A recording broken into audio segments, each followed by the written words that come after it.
నేను కార్మికుల కోసం, రైతుల కోసం, పేదల కోసం పోరాడుతుంటాను. గెలిస్తే ఈ ఏరియాలో మన పెద్ద నియోజకవర్గంలో రూపాయలు లంచం లేకుండా పని చేస్తాను అధికారుల చేత. నేను అలాగే పని చేస్తానని చెప్పి రాసిచ్చాను. నకిలీ విత్తనాలు లేకుండా ఆ రైతులకి ఏవైతే మనకి మన పెంచులో ఇది రైతు బజార్ ఉంటుంది, అలాంటి 2-3 బజార్లు పెడతారని చెప్పి రాసిచ్చాను. పేదవాళ్ళ కోసం, చదువుకుల కోసం, అందరి కోసం రాశాను. మీ పిల్లలతో చదివించండి, మాకు కూడా ఒక అవకాశం కల్పించండి. ఇండిపెండెంట్ ఎమ్మెల్యే పోటీ చేస్తాను. మాది సంబంధం విధి సంబంధం ఒలుగుట్టు. ఏ రాజకీయ పార్టీ సంబంధం లేదు. నేను విశాఖ ఇండిపెండెంట్ కోసం పెద్ద పెద్ద అంశాల మీద పోరాడుతుంటాను. నాకు 3 నేషనల్ అవార్డు కూడా ఇచ్చాయి. గెలిస్తే నేను ఏం చేస్తానని చెప్పి 20 పాయింట్లు రాశాను. అనకాపల్లి ఎన్టీఆర్ హాస్పిటల్ ఉంది కదా, అలాంటి ఎన్టీఆర్ హాస్పిటల్ తెలుగులో పెద్దలకి రాసింది. మీరు చూడండి సార్, మాలాంటి కూడా అవకాశం కల్పించారు. ఆడవాళ్ళకి ఒక అవకాశం ఇస్తారా? ఆడవాళ్ళకి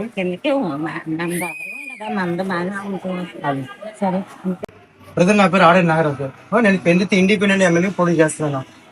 నేను విశాఖ పెట్టు పొలం పదకు 2,000 రూపాయల నోటు రద్దు కోసం పెద్ద పెద్ద అంశాల మీద పోరాటం చేశాను. నాకు 3 నేషనల్ అవార్డు కూడా ఇచ్చారు. గెలిస్తే నేను ఏం చేస్తానని చెప్పి 28 అంశాలు మేనిఫెస్టో పెట్టాను. పంచగ్రామాల భూ సంస్థ, విద్య, ఉద్యోగం, వైద్యం అనే అంశం ప్రధాన అంశం పెట్టాను. మేనిఫెస్టో మీకు మొత్తం ఒక్కసారి ఉంది, ఆలోచించండి. పాలించేవారు కాకుండా ప్రశ్నించేవారు పోతాయాలి. పాలించేవారు కాకుండా ప్రశ్నించేవారు పోతాయాలి. మన సమస్య తీరాలంటే మన తరఫున ఒక వ్యక్తిని ప్రశ్నించే వ్యక్తిని ఎందుకంటేనే మన సమస్య పరిష్కారం అవుతాయి. మాకు ఒక అవకాశం కల్పించండి. పోరాడతాను. ఆంధ్రప్రదేశ్, తెలంగాణ, ఒరిస్సా 3 రాష్ట్రాలు తిరుగుతాను. నేను పెళ్లికి ఇండిపెండెంట్ ఎమ్మెల్యే పోటీ చేస్తాను. మన ఆటోలో చూపించాను. అవునండి, డిజిట్ సింబల్ నాది. ఇండిపెండెంట్ ఏ రాజకీయ పార్టీకి సంబంధం లేకుండా నేనే పోటీ చేస్తాను. నేను గెలిస్తే ఏం చేస్తాననేది 28 అంశాలు మేనిఫెస్టో రాశాను. నకిలీ విత్తనాలు లేకుండా ఈ నియోజకవర్గంలో రైతులకి రాశాను. ₹1 లంచం లేకుండా పనిచేసి రాశాను మేనిఫెస్టోలో. అదేవిధంగా ఏవైతే మనకి రైతు మార్కెట్ ఉన్నాయో రైతు మార్కెట్ పెంచుతానని రాశాను. సామాన్య పేదవాళ్ళ కోసం చాలా బలంగా రాశాను. చాలా కష్టపడుతున్నాను. మాలాంటి వ్యక్తికి ఒక అవకాశం కల్పించండి. మా సక్సెస్ ఏంటో మీకు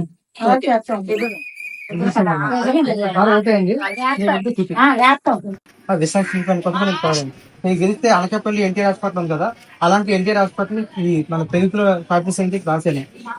నకిలీ విత్తనాలు లేకుండా రైతు బజార్ పెంచడం రాశాను. ₹1 లంచం తీసుకోకుండా నేను పని చేస్తాను. అధికారుల చేత కూడా పని చేయించి ప్రాయించాను. మాకు ఒక అవకాశం కల్పిస్తాను. మాకు ఒక అవకాశం మాకు మంచితనం చేస్తే పోతుంది పని.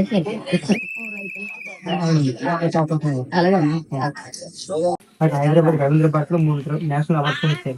నేను గెలిస్తే ఏం చేస్తానని చెప్పి 2 అంశాలు మేనిఫెస్టో చెప్పానన్నా. రైతుల కోసం నకిలీ విత్తనాలు లేకుండా ఫస్ట్ హరికర్తను రాశాను. ₹1 లంచం తీసుకోకుండా అవినీతి రైతు నియోజకంగా పెన్షన్ చేస్తానని చెప్పి రాశాను. అదేవిధంగా మనకి రైతు బజార్ పెన్షన్ రాశాను. విద్య, ఉద్యోగం, వైద్యం అనే ప్రధాన అంశాలు రాశాను. మరణ వ్యక్తికి ఒక అవకాశం కల్పించండి. అలాగే మా సొంత ఏ రాజకీయ పార్టీకి సంబంధం లేదు. స్వతంత్ర అభ్యర్థి ఇండిపెండెంట్ క్యాండిడేట్. నేను విశాఖ పని కోసం, పోలవరం పద్ధతి కోసం, ₹2,000 నోటు రద్దు కోసం పెద్ద పెద్ద అంశాల మీద పోరాటం చేశాను. నాకు 3 నేషనల్ అవార్డులు కూడా వచ్చాయి. నేను గెలిస్తే ఏం చేస్తానని చెప్పి 28 పాయింట్లు రాశాను. ఎందులో అనకాపల్లి ఎన్టీఆర్ హాస్పిటల్ ఉంది కదా, అలాంటి ఎన్టీఆర్ హాస్పిటల్కి పెడతాను రాశాను. నకిలీ విత్తనాలు లేకుండా ఇచ్చేస్తానని చెప్పి రాశాను. రైతు బజార్ చెల్తాను రాశాను. ₹1 లంచం తీసుకొని నేను పని చేస్తాను. మాతో ఉన్న అధికారులు కూడా ₹1 లంచం తీసుకొని పని చేస్తానని రాశాను.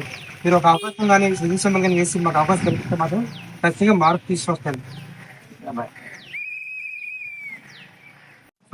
పోలవరం ప్రాజెక్ట్ కోసం ₹2,000 నోటు రద్దు చేయడం కోసం పెద్ద పెద్ద పోరాటాలు చేసేది.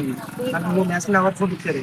నేను గెలిస్తే ఏం చేస్తానంటే 28 పాయింట్లు రాశాను. ఇందులో రైతులకు నకిలీ విత్తనాలు లేకుండా ఆ రైతు బజార్ పెంచుతాను రాశాను. అనకాపల్లి ఎన్టీఆర్ హాస్పిటల్ ఉంది కదా, విజిల్ సింబల్ ఓలగుర్తు.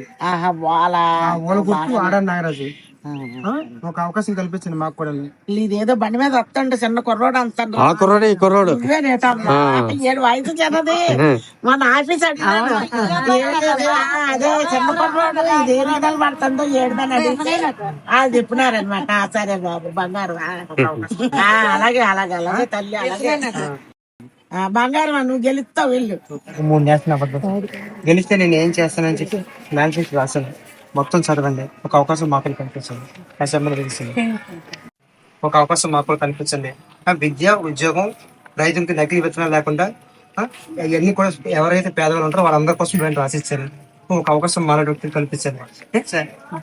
గతంలో పోలవరం ప్రాజెక్ట్ కోసం ₹2,000 నోటు రద్దు కోసం రిసర్చ్ ఈవెంట్ కోసం పెద్ద పెద్ద అంశాలు పోరాటం చేశాను. నాకు నేను నేషనల్ అవార్డు కూడా వచ్చాను. దీనికి ఏం చేస్తాను అంతా రాశాను. చూడండి, చదవండి, మాకు కూడా ఒక అవకాశం కల్పించండి. విశాఖ స్టీల్ ప్లాంట్ పొలం పద్ధతి 2000 రూపాయల రైతు కోసం పెద్ద పెద్ద అంశాలు మేము ఫాలో చేసాను. నాకు 3 నేషనల్ అవార్డు కూడా ఇచ్చారు. గెలిస్తే నేను ఏం చేస్తాను ఈ అంశాలు మ్యానుఫ్యాక్చర్ చదవండి గెలిస్తే ఏం చేస్తానని 3 అంశాలు మ్యానుఫ్యాక్చర్ పెట్టాను. విద్య, ఉద్యోగం, వైద్యం ఈ ప్రధాన అంశాలు తీసుకున్నాను. ఒకసారి ఆలోచించండి. ఇండిపెండెంట్ క్యాండిడేట్ విద్యుత్ సింబల్ మాది ఒక అవకాశం మాకు కనిపిస్తుంది. మీరు బాగా చూడండి, చదవండి. నేను విశాఖ స్టీల్ ప్లాంట్ కోసం పొలం పద్ధతి కోసం 2000 రూపాయల రైతు కోసం పెద్ద పెద్ద ప్రాజెక్ట్ చేశాను. నాకు 3 నేషనల్ అవార్డు కూడా వచ్చాయి. గెలిస్తే ఏం చేస్తానంటే 2 అంశాలు ఉన్నాయి. పంచగ్రామాల సంస్థలో రాసిన 2 పాయింట్లు. మనం పాలించే వ్యక్తి కోర్టు చేయడం వల్ల మన సమస్య పరిస్థితి అవుతుంది. ప్రశ్నించే వ్యక్తి కోర్టు చేస్తే మన సమస్య పరిస్థితి అవుతాయి. మాకు కూడా ఒక అవకాశం పరిస్థితి. నా పేరు అరుణ్ నాగరాజు, ఆ సినిమా ఏజెన్సీ.